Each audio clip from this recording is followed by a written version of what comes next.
I think it's safe to say, folks, that there's a little three-card monte going on between the establishment, Cruz supporters and Trump supporters. Roger Stone was former senior strategist for Donald Trump, is now an independent political operative and strategist. Roger, is this what's going to happen in every state? And this is what Reince Priebus told Donald Trump the other day. He said, hey, it's not my responsibility, it's your responsibility. You're a big boy. You're going to have to go state by state. And just because you won some votes, that's interesting and glad you did it, but you got to now go wrangle delegates.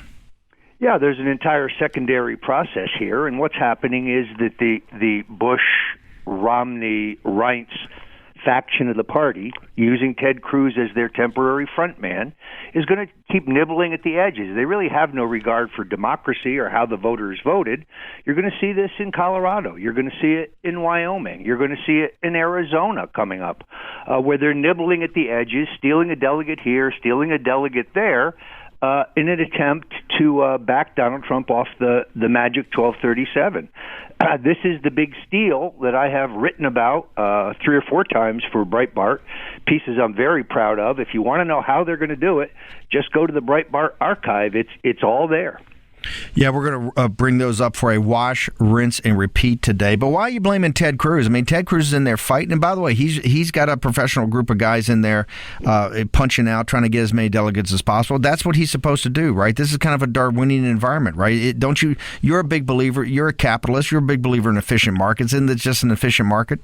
Yeah, but now that he's had his merger with the Bush machine, having the criminal Bush Neil on his finance committee being endorsed by Jeb, it's now very clear to me the establishment, the globalist establishment, the pro-TPP candidate is Ted Cruz. I know he does a good imitation of a conservative, but I'm sorry, I disagree.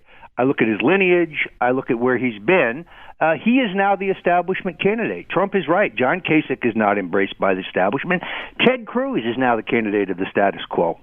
But don't you think? Isn't that necessary? Don't you have to have at some point in time a unity candidate that actually brings? You're going to need, if you're an anti-establishment guy, you're going to need at some point in time the establishment. And if Cruz can make a better argument for that and get him on his own terms, his terms as an outsider, isn't that a smart thing to do?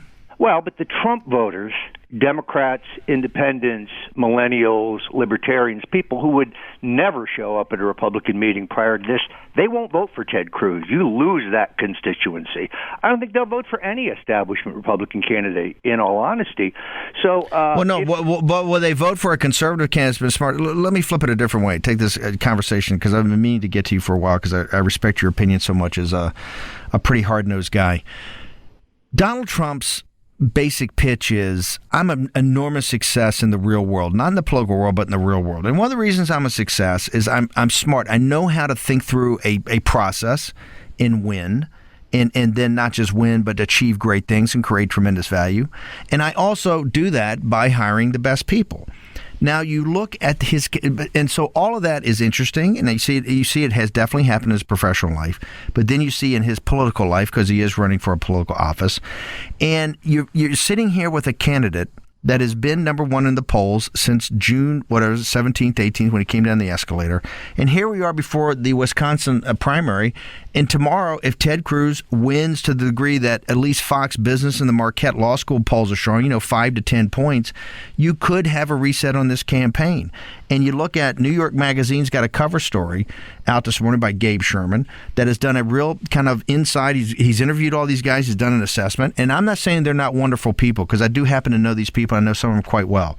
Not about being wonderful people, but when you look at the backgrounds and history, if you were to sit there and say, hey, I'm going to put a campaign together that's the best and the brightest, is this emblematic of what a Trump administration is going to look like? Because the guy's been in the lead for 8 months, and here he is allowing Wisconsin, which is the home of the establishment, Reince Priebus, Paul Ryan, Scott Walker, the entire Republican apparatus. He's in a situation, he's got to win in the most establishment of all states, not to have the media have a firestorm. platform. If you're going to pick the best and the brightest, and if your pitch is that, hey, I'm smart enough to think through the system, and you see this delegate wrangling, which I would respectfully submit to you, Mr. Stone, it looks like you're way more ahead of what's going on than certain people at the campaign. How can you then present to the American people, I'm a guy that gets the best guys in here and gets stuff done? Because on the, just if you look at the evidence as presented through 9 months, it's just not happening. Well, let me address it. First, is that too harsh? Yeah, I think so. First of all, let's go to the Sherman article. The most telling thing in there is Trump saying, which is the absolute truth, I am my own strategist. Trump conceived a strategy that was entirely communications-based. He swept these primaries, 29 of them, by the way, to 8 for Ted Cruz, by these mass rallies that got wall-to-wall coverage from all the networks, his appearance in the debates, and every single TV interview he could possibly do. That means no polling, no analytics, no targeting, no TV commercials, no radio commercials, no voter mailing, and very few phone calls.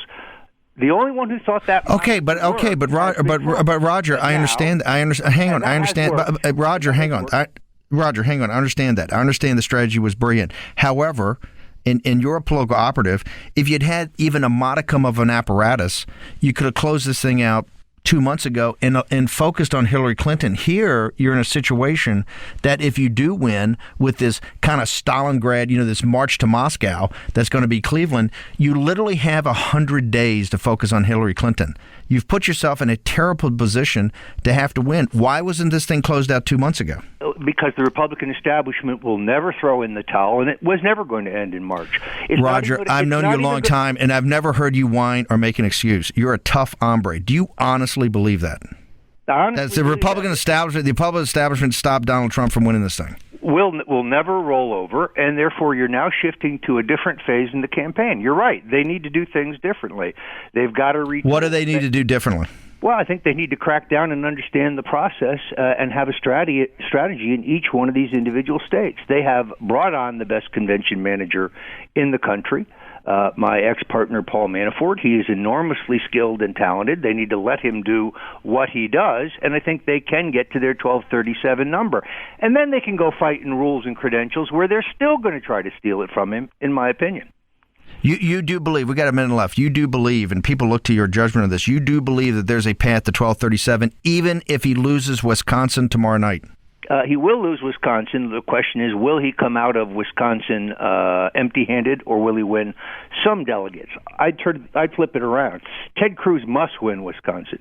Trump does not have to win Wisconsin to get 1237, but his path does narrow now. He does have to win New York, New Jersey, Delaware, California, and New Mexico. Even if he wins, you're saying, before I leave, Roger, you're saying that even if he wins the 1237, you think there'll be a credential fight? You think the establishment will not give up even with that? They'll have credential fights in Cleveland? That is correct. That's what I believe.